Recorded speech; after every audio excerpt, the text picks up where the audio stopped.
남편은 친한 지인의 소개로 처음 만나게 되었습니다.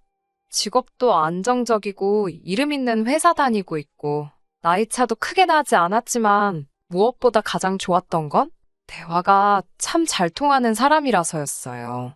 제가 특별하게 어려운 사람은 아니지만 취미생활 하나만큼은 독특한 걸 가지고 있었거든요. 그런데 남편도 같은 취미생활을 가지고 있었고 저보다 그 분야에 대한 지식이 더 풍부했기에 둘이서 대화만 나눠도 시간이 가는 줄 모를 정도였습니다. 저랑 같은 취미를 가지고 있는 사람을 만나는 것도 보기 드문데 저보다 더 깊게 알고 있는 사람이었으니 참 놀라웠어요. 남편 또한 보기 드물게 같은 취미를 가진 사람을 만났기에 저희는 시간을 함께 보내면 보낼수록 서로가 잘 통하고 마음이 잘 맞는다는 걸 알게 되었습니다. 그렇게 1년 반 정도를 만나면서 자연스럽게 저랑 남편은 결혼도 당연히 하겠다는 생각을 갖기 시작했어요. 그만큼 연애하는 동안 별다른 다툼도 없었고 좋았거든요. 결혼을 함에 있어서 두 사람이 좋으면 되는 거 아닌가라고 생각하고 있던 건 제가 잘못 생각했던 부분이라고 생각합니다. 친정 부모님께서도 두 분이서 지방에서 만나 아무것도 없이 무작정 서울로 올라와서 자리를 잡으셨어요. 갑부재벌이 된 건 아니지만 그래도 어디 가서 아쉬운 소리 할 만큼도 아니고 서울에 아파트 하나 가지고 있고 노후 준비 끝나 계신 상황이거든요. 친정 부모님이 해내셨듯이 저 또한 두 사람이 서로 합이 잘 맞고 그러면 어떤 고난도 이겨낼 수 있고 행복한 인생을 잘 풀어나갈 거라고 생각했던 게 제 우산이었습니다. 결혼을 할 때 현실적인 조건을 따지는 이유가 괜히 있던 게 아니었지요. 그때는 이게 정답이 정해져 있는 것도 아닌데 돈은 얼마를 모아야 하고 월급은 얼마가 되어야 하고 제 인생을 틀 안에 정의해 놓는 게 무슨 의미가 있나? 이것저것 재고 따지고 해야 하나 하는 생각을 했었거든요. 그저 남편이란 사람에 대한 믿음과 확신이 있었기에 결혼을 결심한 겁니다. 그리고 남편 또한 저와 같은 마음이고 친정 부모님이 해내셨듯이 두 사람이서 같이 험한 인생을 헤쳐나가겠다는 의지가 있었기에 저와 결혼을 하기로 결정한 거라 생각했었지요. 하지만 그런 저희 생각이 바뀌는 데는 그렇게 오랜 시간이 걸리지가 않았습니다. 결혼 전까지 다툼 한 번 없이 사이좋던 저희가 결혼 후 얼마 지나지 않아서 충돌이 생기기 시작했거든요. 가식으로 저를 대하는 걸 원치는 않지만 적어도 남편이 그동안은 연애하면서 저에게 억지로 맞춰주던 부분이 있었고 이제는 결혼했으니 자기 목소리를 내는 거였다면 차라리 들어주기라도 했을 것 같아요. 그런데 저를 더 열받게 만들던 건 남편과 저 두 사람은 딱히 그 어떤 문제라 할 만한 것들이 없었습니다. 항상 부부싸움을 하게 되면 그 문제는 시댁에서 제공을 했거든요. 저희 결혼은 반반 결혼을 했습니다. 서로 직장에서 자리 다 잡은 상태로 처음 만나게 되었던 데다가 둘이서 모아놓은 돈만 가지고도 충분히 시작을 할 수 있었어요. 특히 저나 남편 회사가 서울이 아니고 서울에서 조금 벗어난 지역에 있던 회사다 보니 딱히 집을 구하는데도 큰 돈을 쓸 필요가 없었습니다. 그래서 충분히 두 사람의 힘으로 가능한 결혼이었고 저 또한 친정 부모님께 손 벌릴 생각이 없었기에 남편에게도 물어보지도 않았어요. 그런데 다른 게 아니라 시부모님 상황이 안 좋은 편이라는 사실을 결혼을 하고 나서 알게 되었습니다.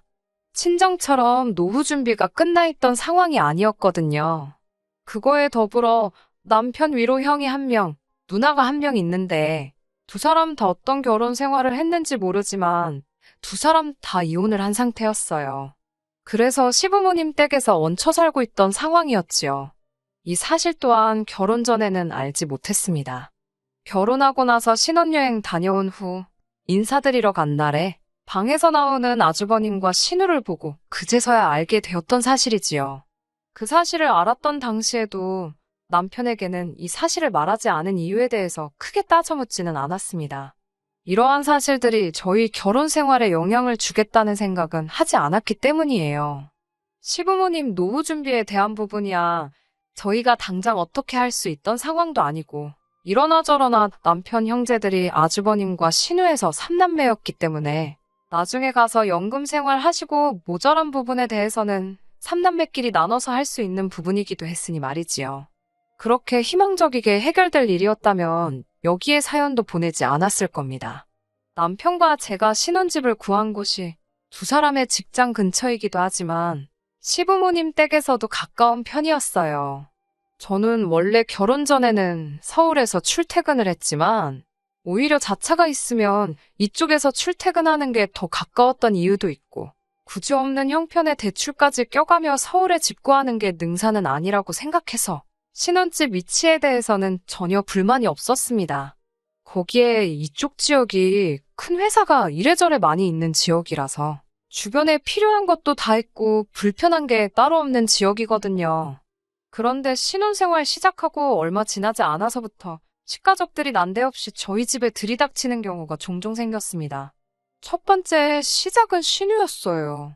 신우 같은 경우는 서울에서 친구를 만난다니 남자를 만나러 간다니 하면서 그렇게 시도 때도 없이 서울을 들락날락거렸습니다. 신우가 어디서 누구를 만나던 제가 알바는 아니었지요. 그런데 정말 어이없는 일이 일어났어요.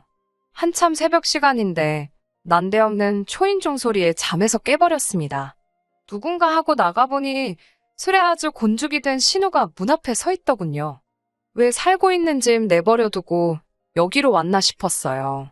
남편한테도 뭐 하는 거 있냐니까 그런 거 없답니다. 일단 손님 방에서 재우고 다음날 아침에 일어나서 신우한테 자초지종을 물었더니 집까지 가려면 택시비가 더 나와서 중간에 있는 저희 집으로 왔다고 하는 거예요. 저희 집이 시댁하고 얼마 먼 거리가 아닙니다. 그런데 신우의 말은 새벽 시간에 택시 타면 할증의 요금이 얼마나 비싼지 아느냐 하면서 시부모님 댁까지 가면 10,000원이 더 나온다고 뻔뻔하게 나오더군요. 아무튼 신우한테는 말도 없이 이렇게 술 먹고 동생 집에 오는 거는 조금 아닌 것 같다고 이야기를 했습니다만 그냥 귓등으로 들었나 봅니다. 그 뒤로 며칠 지나지 않아서 똑같은 일이 발생했거든요. 아닌 밤중에 새벽에 술 먹고 놀러온 신우 때문에 잠도 달아나 버리고 하니 그게 그렇게 스트레스였어요. 더 이야기했다가는 신우하고 대판 싸울 것 같아서 남편한테 알아서 해결하라고 했습니다. 그런데 남편이 해결한답시고 조치한 게 어이가 없더라고요. 신우한테 저희 집 비밀번호를 알려줘 버렸더군요. 그 뒤로부터는 신우가 그냥 틈만 나면 문 닫고 들어와서 자고 가게 되었습니다. 그 사실만으로도 참을 수 없지만 그나마 신우의 경우는 다른 식가족들에 비하면 세 발의 피라서 신경 쓸 것도 없었어요. 차라리 비밀번호를 알려주니까 지 혼자 조용히 들어왔다가 저희 출근하고 나면 쥐도새도 모르게 집으로 돌아갔거든요. 여전히 신우가 지멋대로 비밀번호 눌러서 집에 들락날락 하는 게 기분이 나쁘긴 하지만 적어도 자기가 자고 간 자리는 정리해놓고 머리카락 한 올 남기지 않고 싹 정리해놓은 뒤에 아무것도 안 건드렸었어요. 그러니 이 경우는 거의 양반이라고 봐도 무방하지요. 아주버님의 경우에는 집들이 이후로 저희 집에 한 번도 온 적은 없습니다. 그런데 오히려 조용히 와서 문 닫고 조용히 있다가 나가는 신우보다 아주버님이 더 싫었어요. 아주버님의 경우에는 왜 이혼했는지 이유는 듣지 못했지만 조금 겪어보니 무슨 이유인지 딱 알겠더라고요. 아주버님이 거의 알코올依존증 비슷할 정도로 그렇게 술을 퍼마시는 사람이었어요. 아마 아주버님 전처의 경우에 그걸 견디다 못해 이혼을 하게 된 거라는 생각이 듭니다. 아주버님이 결혼 생활에 실패하고 시댁에 들어가고부터는 그렇게 더 술을 달고 살았다고 하더라고요. 그런데 조용히 술만 먹으면 다행인데 주정이 지나치다 못해서 도를 넘어섰다고 하더라고요. 엄마 아빠 못 살아보는 건 물론이고 아주 집에 사람만 보이면 그렇게 난리를 친다고요. 그래서 시부모님이 주말이고 평일이고 할 것 없이 아주버님 눈치 보이고 무섭다고 그 집에서 단 1분도 못 있겠다면서 저희 집으로 찾아오시는 거예요. 출근할 때 시부모님이 저희 집으로 오시면 그건 그거대로 신경이 쓰였습니다. 괜히 뭐 집 청소라도 안 되어 있나 감시는 하지 않을까, 안방 같은 거 뒤져보지는 않을까 그런 것들 말이에요. 그래서 그건 그거대로 스트레스를 받았고 퇴근하고 돌아왔는데 집에 계시면 그건 그거대로 더 스트레스를 받았습니다. 내 집인데도 퇴근 후에 쉰다는 느낌이 들지가 않았고 계속 눈치가 보였기 때문이에요. 그런데 남편은 제가 불편해하는 걸 옆에서 보면서도 저한테 상의도 없이 시부모님한테 일단 이 집에 언제든지 오셔서 지내도 된다고 말을 하는 겁니다. 형님이 하루빨리 털어내고 이겨내서 술을 끊어야 할 텐데 걱정이란 말만 하면서요.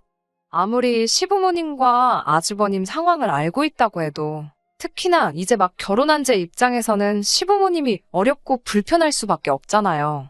차라리 저한테 상황이 이러하니 이해를 해달라 미리 양해를 구하던가? 아니면 적어도 그렇게 하기로 정했다고 미리 언질이라도 줬으면 제가 그렇게 서운하지라도 않았을 겁니다. 신우야 정말 안 마주치면 안 마주칠 수 있지만 시부모님은 항상 마주칠 수밖에 없는 상황이니 거기에 평일이고 주말이고 가리지 않고 찾아오니 더 문제였어요. 그렇다고 아주버님 알코올依존증 고쳐준다고 병원을 알아보거나 하는 것도 아니었습니다. 똥이 무서워서 피하나 더러워서 피하지 신부였어요. 조금만 차 타고 오면 막내 아들 며느리네로 피신을 하면 되는데 뭐가 문제냐 하는 식이었지요. 말도 없이 찾아오실 때도 많아서 신우가 저러는 게 집안 내력인가 싶을 때도 있었습니다. 그러다가 언젠가 하루는 또 저희한테 말도 없이 출근해 있는 빈집에 찾아와서 잠깐 쉬다 가셨나 봐요. 제가 오래 앉아서 하는 일을 하느라 허리가 조금 부실한 편입니다. 그래서 다른 건 몰라도 결혼할 때 침대는 정말 비싸고 좋은 걸로 해가지고 왔거든요. 그런데 시어머니가 어차피 빈집이니 뭐가 문제겠냐고 생각했는지 안방문을 열고 들어와 제 침대에서 낮잠을 주무셨나 봅니다. 이틀 연속으로 찾아오신 적은 없었는데 그 다음날 찾아와서 제 침대에서 자보니까 허리 아픈 것도 없고 너무 좋다고. 그래서 그 침대에서 자러 오셨다고 하면서 찾아오셨습니다. 그러니까 그날은 아주버님이 딱히 술을 입에 대서 난동을 부린 것도 아닌데 그저 며느리 침대가 편하다고 그거 뺏어서 거기서 하루 주무시고 가실 생각으로 찾아오신 거였어요. 다른 사람도 아니고 시부모님한테 침대도 양보 못하냐고 하실 분들도 있지만 하루 이틀이어야지 양보를 하지요. 처음에야 정말 아주버님 술주정 부리는 등살에 고생하는 시부모님 불쌍해서라도 저희 집에 찾아오는 걸 눈 감아줬다면 이제는 그냥 아주버님은 문제도 아니고 내 침대 뺏어서 주무시겠다고 말도 없이 문 따고 들어오는데 그때마다 아주 스트레스로 죽겠더라고요. 그래서 남편하고 처음 싸우게 된 것이 식가족이 난데없이 집으로 문 닫고 들어오는 문제로 제가 말을 한마디 꺼내게 되면서입니다. 아무리 생각해도 아닌 건 아닌 거다 하고 한마디를 했는데 남편은 다른 걸 떠나서 제가 시부모님을 불편해한다는 사실에 대해서 서운하다고 하더라고요. 이 사람이 말에 요지를 파악을 못한 건가 싶었습니다. 시부모님이 불편한 건 맞지만 그건 이틀 3일꼴로 찾아와서 이제는 안방까지 차지하려 드는 게 불편하다고 말했습니다. 게다가 이미 신혼생활 시작하고 신우가 처음 찾아온 걸 시작으로 3달 가까이 시달리기만 하다가 날이 갈수록 도가 지나치니 처음 한마디를 꺼낸 거였잖아요. 남편도 사실 이 상황이 자기와 시가족들이 잘못하고 있는 걸 알고는 있는지 제 말에 대꾸는 따로 못하더라고요. 하지만 그렇다고 해서 상황이 나아지는 건 아니었습니다. 오히려 그 이후부터는 괜히 더 눈치가 보여서 그런가? 신우가 몰래 다녀간 날이나 시부모님이 왔다 가시면 남편이 더 예민하고 날카로워져서 있더라고요. 어디 한번 해보라는 식으로 말입니다. 얼마나 제 발이 저리면 저러나 싶었지요. 남편이 자기 가족들한테 유독 약하고 싫은 소리 못하는 건 어느 정도 참을 수 있습니다. 하지만 해결하려는 의지도 없이 그저 제가 며느리니까 희생을 감내해야 한다는 태도로 나오니 해결이 되지 않았어요. 여러분들도 잘 알다시피 이런 문제는 남편이 중심만 잘 잡아준다면 끝날 일이나 마찬가지잖아요. 식가족들이 비밀번호 눌러서 자연스럽게 문 따고 들어오는 게 주된 갈등의 이유였으니 어떻게든 그걸 못하게만 한다면 쉽사리 해결될 문제라고 생각했습니다. 그래서 저도 남편한테 강하게 나가기로 정했어요. 남편이 퇴근하고 들어왔을 때 제가 남편 보는 앞에서 현관문 비밀번호를 바꿔버렸습니다. 그리고 남편한테는 이제 신우나 시부모님께 비밀번호를 알려주지 말라고 했어요. 제가 너무 강경하게 나간 걸 수도 있지만 그렇지 않는 이상 해결될 수 없는 일이라고 생각했습니다. 그런데 남편이 저한테 짜증을 내면서 이 집이 너 혼자 집인 줄 아냐고 하면서 우리 반반 결혼했으니까 이 집의 반은 자기 거나 마찬가지라고 하더군요. 그러니 자기 가족들이 원할 때 언제나 와도 되는 거 아니냐고 말이죠. 그래서 저도 여태까지 직접 꺼낸 적 없는 말을 했습니다. 반반 결혼 이야기 잘 꺼냈다고. 우리 똑같이 반반 결혼했는데 왜 니네 가족이 한 달에 20일은 우리 집에 와서 지내야 하는 거냐고. 그리고 그 불편함을 왜 나만 겪어야 되냐고 따졌어요. 반반 결혼했으니까 나도 집에서 스트레스 안 받고 쉴 권리가 있는 거 아니냐고. 나 혼자 참을 일이 아니니 당신 말대로 공평하게 한번 해보자고 했습니다. 남편도 그 말에는 아무 말도 못 하더라고요. 하기야 매번 다른 사람도 아니고 내 부모고 내 누나고 내 형 일인데 당신이 좀 참아달라고 입버릇처럼 이야기해왔으니 제 말에는 토를 달 수 없었겠지요. 신우일은 해결지었고 시부모님 일만 남았습니다. 시부모님의 경우에는 그렇다고 제가 우리 집에 출입금지를 시키라는 말을 할 수 없었기에 남편한테 시부모님과 상의해서 이렇게 하라고 해결책을 말해줬어요. 일단 아주버님의 경우 병원에서 상담을 받든 치료를 시작하든 해서 더 이상 술은 근처에도 가져다 대지 못하게 하라고요. 아주버님한테도 시부모님한테도 술을 끊게 만드는 것보다 좋은 해결책은 없을 것 같다고 말했습니다. 그리고 시부모님이 우리 집에 오신다면 적어도 하루 전에 미리 말해주기로요. 그러면 저는 그날에는 친정으로 가 있겠다고 했습니다. 괜히 시부모님 오셔서 눈치 보고 불편할 바에야 저도 부모님 곁에서 편하게 하루 쉬다 오겠다고요. 시부모님이 한 달에 20번도 넘게 오시면 나도 친정에서 20일이 넘게 있을 거고 그런 기간이 길어지면 사실 결혼 생활을 이어갈 필요도 없는 것 아니겠냐며 본뜻이 담긴 경고를 해줬어요. 남편도 제가 강경하게 나오니 알아먹었는지 알겠다고 당장 시부모님하고 이야기를 해보겠다고 하더군요. 그리고 다음날에 퇴근하고 오니 시부모님이 저희 집에 들어와서는 아주 살쾡이 눈을 하고 저를 한 대 칠 기세로 노려보고 계시더라고요. 저를 보자마자 한다는 말이 아주 며느리 하나 잘못 받아가지고 저 때문에 형제들 우애가 무너지고 부모 자식 간의 사이가 멀어진다고 하더라고요. 우리 집 귀한 장남을 정신병원에 보내라고 하질 않나? 우리 딸 돈 좀 아끼겠다는데 그게 그렇게 눈꼴 시렵다고 눈에 불을 켠다고 하질 않나? 이젠 하다못해 부모가 자식 보러 오는데 그것도 못하게 하고 이혼 가지고 협박하면서 시부모님과 남편 사이를 제가 멀어지게 하고 있다고 아주 세상이 말세라고 하는 겁니다. 저는 모든 걸 길게 생각해서 가장 좋은 방법을 생각한 거라고 생각했어요. 그런데 시부모님은 제 생각보다 훨씬 더 염치 없는 사람이었습니다. 남편은 화가 머리끝까지 나 있는 자기 부모님 눈치 보면서 어쩔 줄을 몰라 하고 있더라고요. 그래서 어디 더 좋은 생각이 있냐고 물어봤어요. 저도 더는 이렇게는 살고 싶지 않다고 모든 불편함을 저 혼자만 감내하고 싶지 않다고 오죽했으면 제가 이렇게까지 나왔겠냐고까지 말했습니다. 이제 더는 물러설 곳이 없다고 생각하니 오히려 마음이 편안해지더라고요. 그런데 시어머니가 해결책이라고 제시한 게 정말 어이가 없어서 그냥 해결책이고 자시고 됐다 그러고 준비한 이혼 서류 꺼내서 남편 앞에 던져줬습니다. 시어머니가 해결책이라고 한 말이 어이가 없었네요.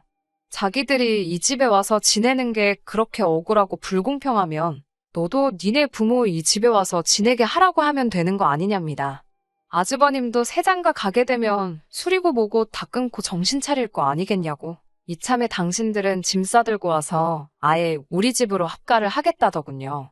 그러면 아주버님 집이고 뭐고 다 해결되니 새장가 준비도 할 수 있고 정신 차리는 건 시간 문제라고요. 그리고 나서는 저희 친정부모님 집에 신우가 가서 살면 딱 되겠다고 하는 거예요. 그러면 신우가 저희 집에 새벽에 찾아올 일도 없고 신우도 할 일이 많아서 서울 갈 일이 많은데 아예 서울에 거처가 생기는 거 아니냐고 돈도 많이 아끼겠다고요. 이 말을 듣고 좋은 방법이라고 당장 그렇게 하자고 할 사람이 세상에나 있을까요? 정말 어이가 없다 못해 소름이 다 돋더군요. 남편은 부모님 눈치 본다고 말도 안 되는 소리라는 걸 알고 있음에도 눈치만 보고 있더라고요. 결혼이라는 게 두 사람이서 사이가 좋기만 하면 된다고 생각했던 걸 고쳐 생각하게 되었습니다. 집안에 거지가 한 명 있으면 그 거지 도와주겠다고 사이가 나빠지는 일이 허다하다는데 이건 하다못해 온 집안 식구들이 죄다 거지다 보니 사이가 나빠지고 끝날 일이 아니라 갈라서는 수밖에 없겠다는 생각이 들었어요. 이혼 서류도 이렇게 될 걸 예상하고 준비한 거였는데 막상 이혼서를 집어던지니까 큰소리 치던 시어머니도 엄마 편 든다고 아무 말도 못하던 남편도 어쩔 줄을 몰라 하면서 다시 생각해보자고 하더라고요. 하지만 더 볼 것도 없다 싶었어서 됐다고 했습니다. 제가 어떻게든 해결책을 제시했을 때 100% 지키지는 못하더라도 따라가는 척이라도 했으면 저도 어느 정도 불편함 감수하고 좋은 게 좋은 거다 넘어갔을 거예요. 반년 만에 이혼하게 되었지만 제 결정에 후회는 없습니다. 혼자서 이혼한 신우부터 알코올 중독 아주버님과 염치 없는 시부모님 모시며 평생을 그 집구석의 기둥으로 살아가게 하는 것만큼 커다란 복수는 또 없다고 생각해요. 잠깐 저랑 결혼 생활하면서 그 기둥 역할 탈출했던 그 짧은 시간이 남편 인생에서 두 번은 없을 행복한 시간이었다는 걸 깨닫는다면 평생을 땅을 치면서 후회하게 될 것이니까 말입니다. 끝까지 들어주셔서 감사합니다. 오늘의 사연은 여기까지입니다. 구독과 좋아요, 알람 설정 부탁드리고 더 좋은 사연으로 다시 찾아뵙겠습니다. 감사합니다.